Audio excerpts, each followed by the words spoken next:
So, how you feeling? How you feeling after this weekend? Oh boy. Well, let me just tell you what as a card carrying member of the Biden administration, I am just. What? Oh, I didn't tell you. Yeah, I Oh, stopped working for the Chinese, and I now work for the Biden administration as a assistant to the executive coordination board of trustees and supervisors. Well, so what kind of insider information do you have for us? Oh, we're fucked.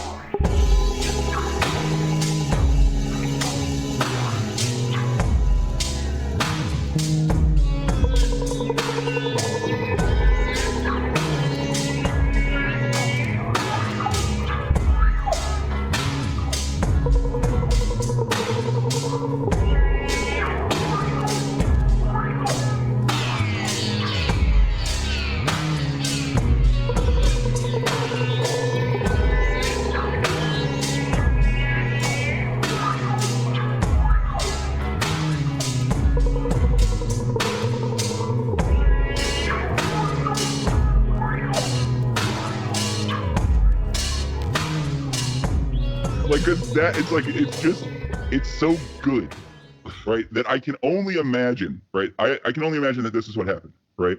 That either it is the policy of the landscaping company or it was somebody who fucked up, but either way, right? That it's either on purpose or by accident. Somebody answered the phone and just went 4 seasons like that and didn't include the landscaping part, right? So then when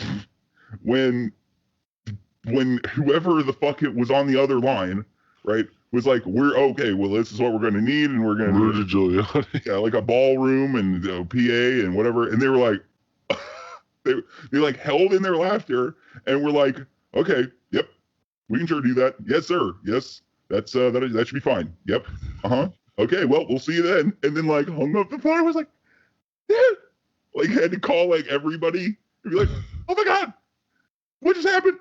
Are they really gonna like? No, they're gonna know, dude. And then they probably got yelled at because they're like, dude, they're gonna fucking like the FBI is gonna come like investigate this place or something. Like, what the fuck? And they're like, nah, dude, it's Giuliani. And it worked. It worked, and then they had to do it there. They had to. Do you think that's what happened? I really don't know. I really don't know. Because if the guy answered the phone 4 seasons landscaping and then the Giuliani guy was just so like stressed out or whatever that he just didn't hear the last part and then kept going and then like what? How did they book the place? How did it happen? It had to be a phone call. It had to be. It was like apparently this like little hole in the wall place like next to a fucking porn store and a porn shop. Yeah. Fucking like. It's so fucking good that like it makes me mad because like it's like it's just another example of the Trump administration taking away comedians' ability to think of jokes themselves, right? Like it's just one more example. Like this is why he needs to go away so that like surrealism can be put back in its like appropriate place. Right, like right. Because this not whole in reality, yeah, and the type of surrealism that reality is now is like it's too much. Like it's it's like one of those like spinning rides where like okay, this has been going on for a little too long and like it's been spinning for a little much. Like dude, I'm gonna throw up and like just like chill, relax. You know what I mean? Like I'm gonna have to sit pretty soon. Yeah, like come on, like and it's but it's one of those things where you're like drank too much, right? And you're like in the back of someone's car. This didn't ever happen to me, but you drank too much and you're in the back of someone's car and you're just like laying there and you're like, oh, dude, please, like if this ride ends like in in 2 minutes. Then I will be able to fling open the door and throw up outside of the car, right? But it's coming. But and I can't warn anybody because if I open my mouth, there it goes. right? Like that's never happened to me. It's never happened to me. I'm just saying. My fellow Americans and the people who brought me the dance. It's the honor of my lifetime. The people of this nation have spoken. America's bent the arc of the moral universe, a battle to save our planet. This is a great day for y'all. Democrats, Republicans, Independents, progressives, moderates, conservatives, young, old, urban, suburban, rural. This is a great day for y'all. Gay, straight, transgender, white, Latino, Asian. And he will raise you up on eagle's wings, bear you on the breath of dawn, and make you to shine like the sun, and hold you in the palm of his hand. Dance.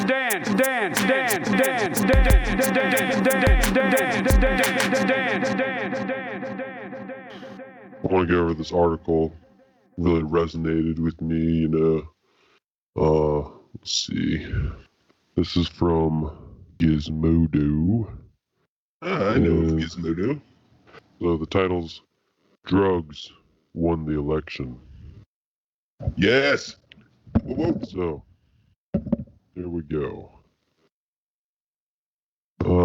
With ballots for the U.S. 2020 presidential election still being counted in several states, I'm going to skip that part. New Jersey, Arizona, South Dakota, and Montana all passed ballot measures to legalize cannabis for recreational use. So that was all direct ballot initiatives, I guess. Okay. That's for legal recreational use. South Dakota passed a separate measure for legalization of medical cannabis. Good and voted overwhelmingly for Trump. Weird. Several cities in Ohio passed an initiative to decriminalize cannabis possession, while Mississippi voters passed an initiative to legalize medical cannabis that was supported by activists rather than a more restrictive program developed by state lawmakers. Good. So yeah, I guess that's good. They got a popular, some sort of popular medical thing going on. Oh yeah, and Portland decriminalized heroin and meth. I was getting to that. Yeah. So in Washington D.C., voters backed a measure to decriminalize psilocybin mushroom.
The squad is now a team.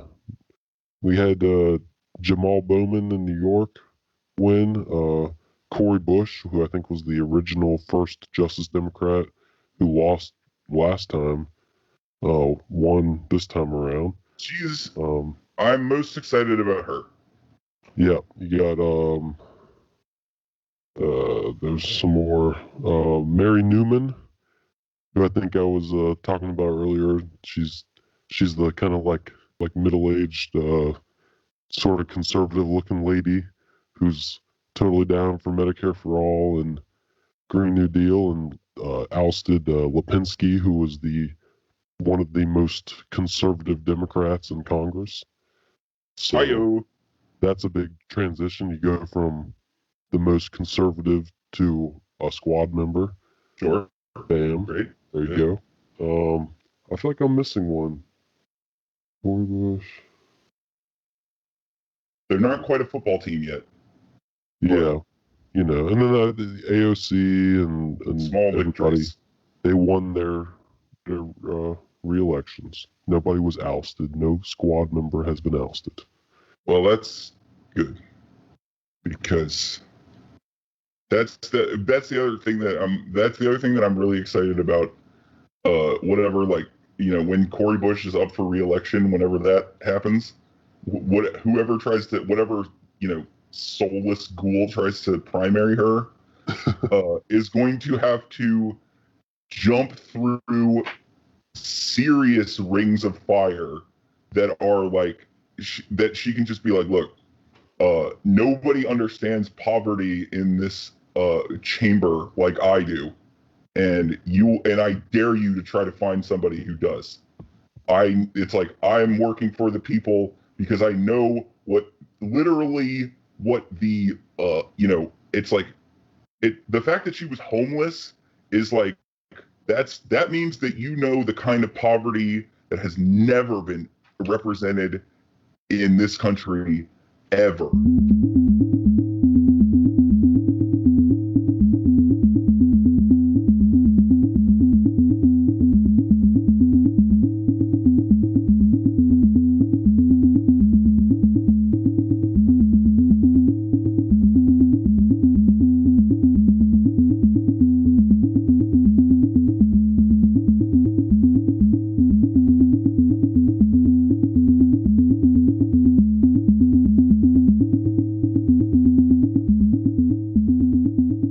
And God, what is he going to do as the lamest duck of all?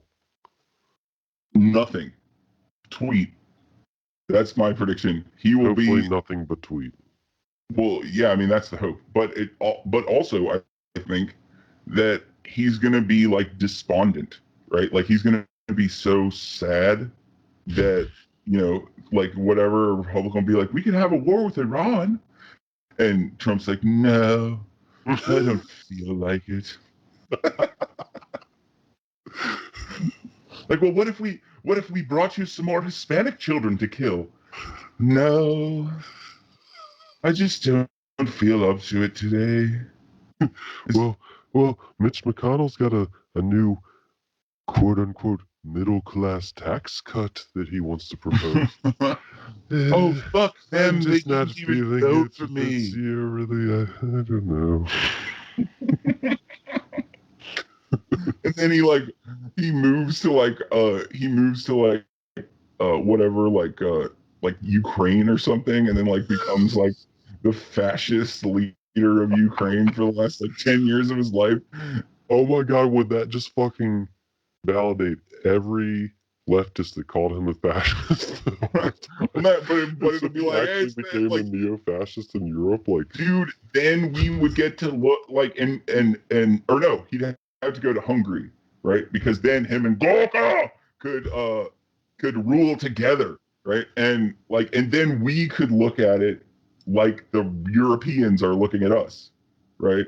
Like, we sent him over there. Fuck you. He's one of you now. Yeah, right. Disowned completely. Like, but he would still do that like Queenie fucking New York shit, right? Like, it'd be like, you know, giving a speech at some fucking, you know, like you know, Sieg Heiling fucking rally, and he's still like, you know, I really think that you know, Alyssa Milano was unfair to me, and they're like, yeah, yes, Mr. President, like, we too know who Alyssa Milano is and think she is unfair. Yeah.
it's gonna be so bad. Like in 2 years, you're not even gonna recognize this country, and there is going to be the thing that stupid Trump said about the red wave. Yeah, that's coming. It's coming. It's not. It didn't happen this time, but boy, is it coming. And so look out, guys. All the reaching across the aisle and being the president for all the Americans, including the fascist ones.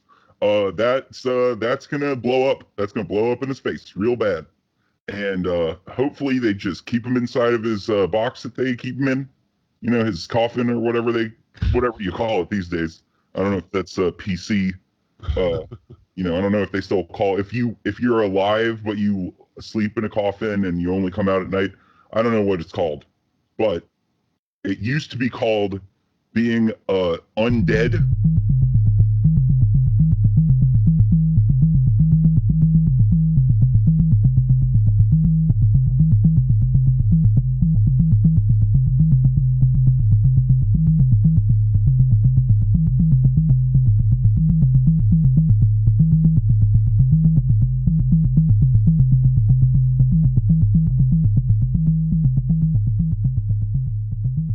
Yeah. Oh, it was close. It wasn't close. Was it close because a shitload of people were like, Jesus Christ, fuck this, right?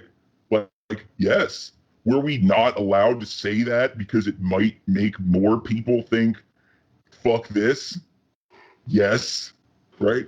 Like people were piling on like Breonna Joy Gray for just being like, this sucks, right? Or whatever. Or Chapo, this sucks. It's like you can say whatever you want. You can think whatever you want about whatever, whether or not shit like that had any impact on the election, which I would argue it doesn't. And it especially doesn't when, the Democratic Party had to fucking stack up against Bernie in order to get Biden over the hurdle because he's dying, right? It's like, yeah. I mean, if you listen to Chapo or the Bad Faith podcasts or any of that stuff, or even Kyle Kalinske, you probably are pretty good at critical thinking skills and make up decisions on your own, and you can understand that you're not going to agree with everybody that you encounter on the YouTube or whatever. You know what I mean? Right. Like I feel like most leftists are not going to say oh well, I'm not going to vote for Biden because the Chapo guys aren't or whatever. Like, no, they're going to make a decision on their own. Right. Because it's also not like any of those people were like, don't do it. Right? Like, flat out. None of them said that. They are all like, I fully support if you want to. Right. It's your choice to make. Right? Which is true in the broadest sense. Right? Now, if one of them, whatever, take your pick, who cares, was like, I'm starting a revolutionary movement and I want everyone who watches any of these shows or podcasts to come with me because I am going to run for president and I am like, if one of them went like full God mode and was like, you know what, I want to see how many motherfuckers on the internet, hey, smash that like button if you're going to vote for me, and then I'll see if it's fucking, if it gets to 100 million or some shit, then you know what? I'm gonna run and I'm gonna run third party and I'm gonna win. Right? Like it's like if Joe Rogan decided right now to be like, you know what, fuck it, dude. I'm sick of this shit. I'm running. So vote for me now. Well, you know what? By like 2030, that's entirely possible. The way things have changed so rapidly in the past 10 years, I would not be surprised if there was a YouTube party by 2030 and Joe Rogan was the fucking candidate. Or like goddamn, David Pakman or some shit, Yeah. I could totally see any of that shit happening, or Sam Cedar. I mean, like just any, you could have a fucking poll on YouTube to decide who the candidate is. Yeah. Flood BreadTube with the poll, and then flood all the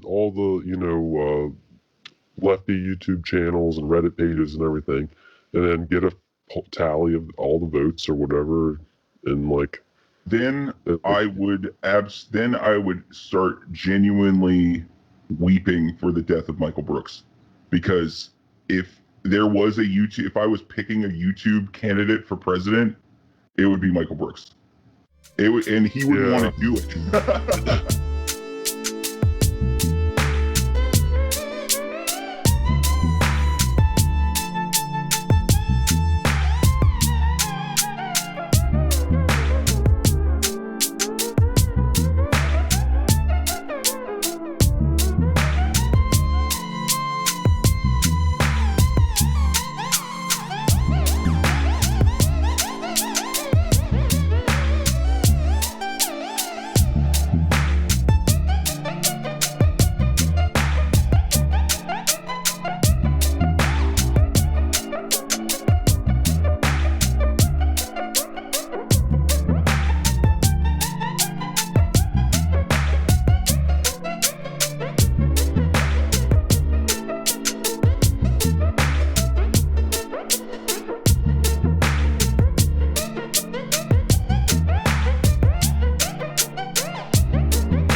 Quick update to our Strange Senators segment. Apparently, my favorite of the Strange Senators, and oddly the first one, is retired.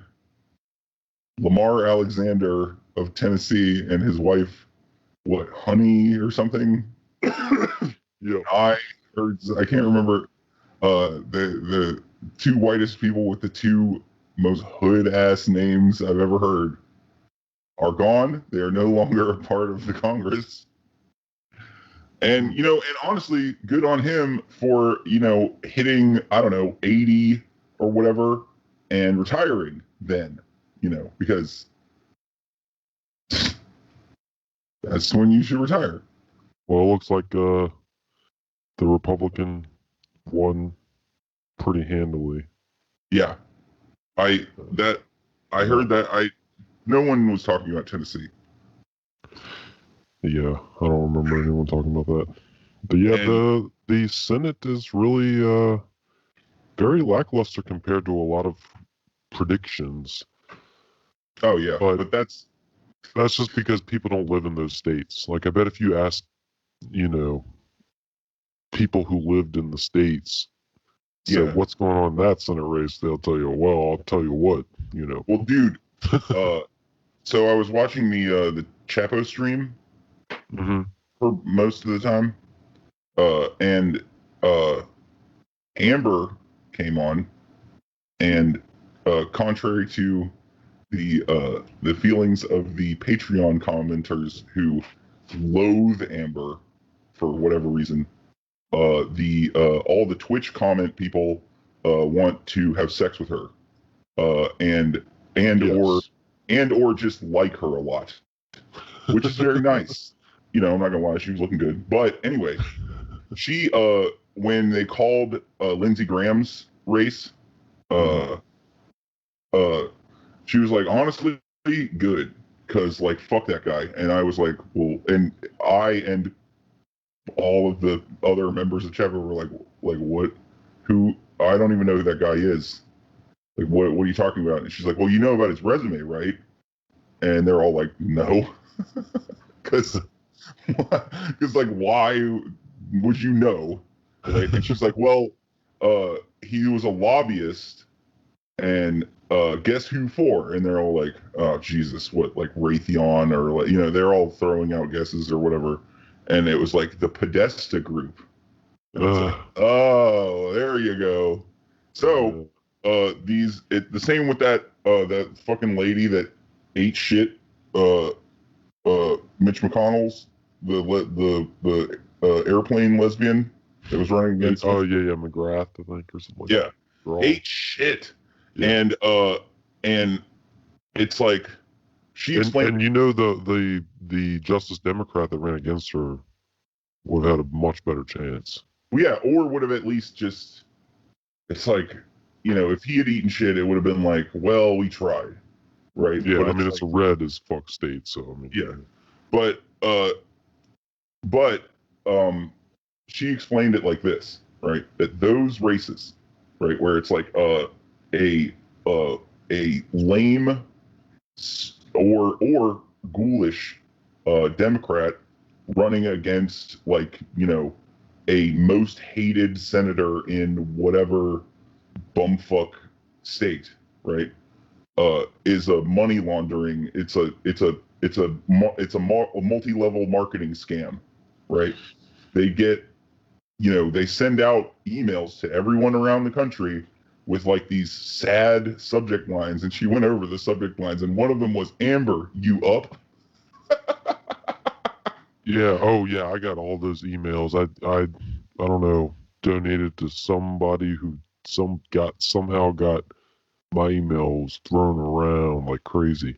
Yeah. And I got if you donate to one of them, then that's it. Because my dad donated to the airplane lesbian, and then he was like, I just can't. He's like, I keep getting mailers and fucking like, he's like, it's insane.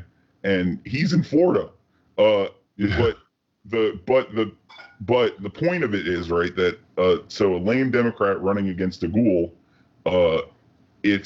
they just take your money, right? They're not doing anything with it. They don't. What ads? Oh, or more ads are gonna do it, right? Like that's what's gonna help. Like they don't organize. They don't have any like boots on the ground. It's the Senate and Congress races. There's like no. I mean, you might see some like TV ads like right before the election, but it's definitely way less than presidential race, even presidential primaries. You spend so much more. At the risk of giving away my location, my district's centrist, military industrial complex member, like I got some stuff from her, right? That was like, it was like, hey, or what's going on? I got a bunch and so I would get a piece of mail like every 3 days that was like, hey, just making sure that you're gonna do the vote. You're gonna vote, yeah? You're gonna do the voting.